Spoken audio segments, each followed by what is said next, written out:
আজকে সন্তানগুলো বুঝতে পারছে না যে মা বাবা কি জিনিস। এই মা বাবা সন্তানকে কত কষ্ট করে মানুষ করছে, আজকে আমাদের সন্তানগুলো বুঝে না।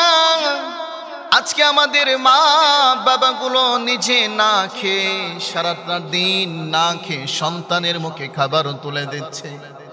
আজকে এই মা বাবাগুলো ছিঁড়া কাপড়গুলো পরছে, ছিঁড়া ফাটা কাপড় নিজে পরে, কিন্তু সন্তানকে নিজে ছিঁড়া কাপড় পরা সত্ত্বেও সন্তানের জন্য নতুন ভালো ভালো কাপড়ের ব্যবস্থা করছে। নিজে না খেয়ে সন্তানকে ভালো লেখাপড়া করাচ্ছে, সন্তানকে মানুষ করার জন্য লেখাপড়া করাচ্ছে।